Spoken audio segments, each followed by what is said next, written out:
Jésus a utilisé l'article défini pour souligner qu'il était la seule vérité.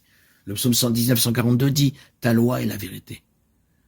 Jésus a rappelé à ses auditeurs, en faisant son sermon sur la montagne, plusieurs points de la loi, puis a dit « Mais moi, je vous dis, je suis la vie ». Par ces mots, Jésus se déclare le grand « Je suis », le seul chemin vers le ciel, la seule véritable mesure de justice et la source de la vie physique et spirituelle. Il revendique le titre de Dieu de la création, le Seigneur qui a béni Abraham et le Saint qui habite l'éternité. Il fait cela pour que les disciples puissent affronter les jours sombres à venir et poursuivre la mission de proclamer l'évangile au monde. Bien sûr, nous savons par les Écritures qu'ils ne comprenaient toujours pas.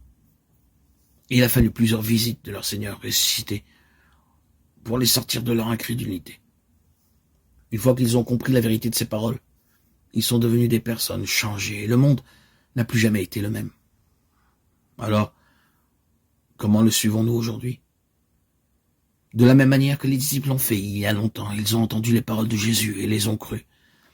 Ils ont accepté ces paroles et y ont obéi. Ils ont confessé leurs péchés à Jésus comme leur Seigneur et Dieu.